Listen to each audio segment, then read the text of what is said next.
Lisa from Mobile Tech Review, and today we're looking at the GeChic On-Lap 2501M portable display. Now we looked at their last 1300 series monitor, about 6 months ago or so, and it was a good start. There were some complaints we had with the design, and they've really all been addressed here.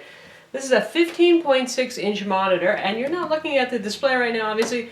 This is a protector, which was one of the things we didn't like about the last one. In fact, we did manage to drop and scratch our display. So this is a hard cover. They actually make it in a few different colors, and it snaps on. And when you flip it back, it becomes the stand for the 15.6-inch matte display. So it's very stable and very easy to use this way. Much, much better design. Of course, if you see fit to mount this panel somewhere, you can do that and remove this. Just clips on at the bottom. Pretty easy stuff here. Another thing we like, my goodness, the last one had a good number of inputs. This one really goes to town. It has built-in speakers, by the way, and a headphone jack. And we've got ports here for MHL. Now you don't need to buy an MHL adapter for your phone because it's just a standard micro USB shape right here. We've got HDMI input, we have VGA input, DC in because, that's another nice thing. This one has a battery. You don't have to plug this one in like the last one's, making it truly portable. 9300 milliamp battery. And we've actually been using this as our studio monitor with our Canon Vixia HD camcorder when we shoot videos, and really we've only had to charge it about every 2-3 weeks or so. So definitely pretty good battery life there because this doesn't consume all that much power, this panel. And then we have the power switch over here. Now all these little connectors are kind of teeny, right, except for the micro USB MHL style connector. So what are you going to do? Well, they include all the cables in the box. So we have our VGA out here, so that plugs into the VGA port on the side, gives you a standard VGA connector. This is the MHL connector, and they say that it works with all MHL phones except for the Samsung Galaxy S3, which doesn't use a standard pinout for MHL. And then we have the HDMI, and you can get a variety of adapters to put on the end of it. HDMI. Right now we have the Micro-Hdmi because we're going to check this out with the Droid Razr. But standard size HDMI output here, the other end plugs into the monitor. So you've got a good start right there. Again, if you need to use mini or micro HDMI, you're going to have to supply your own adapters, but you can get those at most electronics stores these days. And this is the cell phone style charger, so also fairly compact. It's a 2 amp, 5 volt charger. And just in case you like those little Lego block kind of stand that the last On-Lap came with, they do include those as well, but I think most people are going to opt for this, even though it takes up a little bit more space because it is more stable. And lastly, there's a little metal smartphone holder, and this clips onto the front panel of the display. There's a little square magnet that you glue on yourself. Fits in a little hole in the front, like so.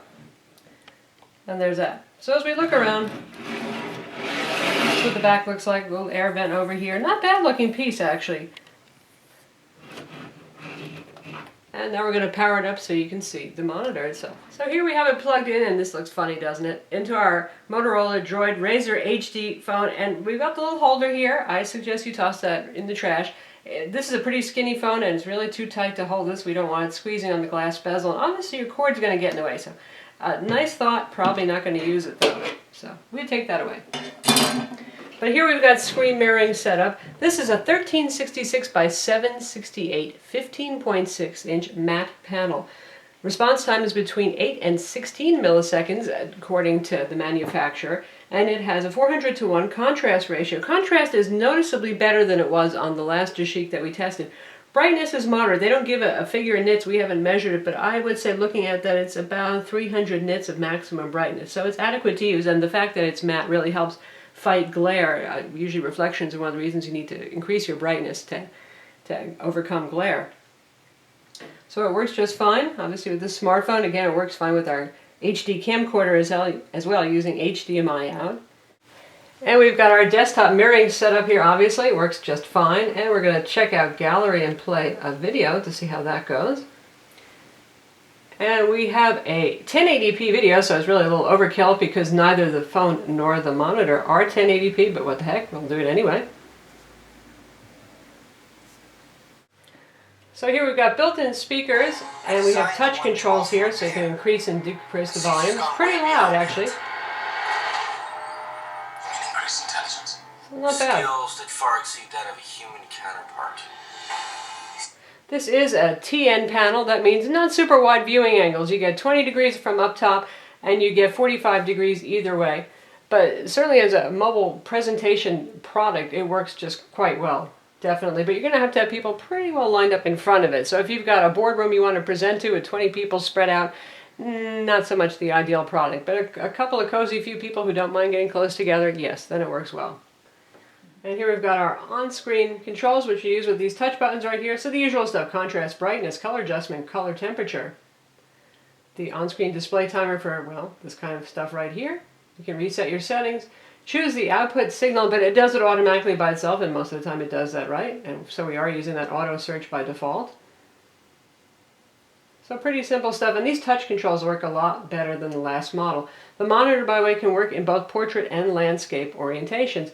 And of course you can plug this into your notebook computer as well if you need a second display to extend your desktop, or if you need to mirror your display again for presentations or something like that. It sells for $249. Last round for the 1300 series, Newegg was the one selling it, and this time it's Amos America in Fremont that's selling it. We hope it makes it to more retailers because it's a pretty useful device, honestly. For $249, it's not going to break the bank. If you need a second monitor for your notebook, if you need to do some presentations on the road, or like us, you actually just need a monitor so you can monitor your HD video recording.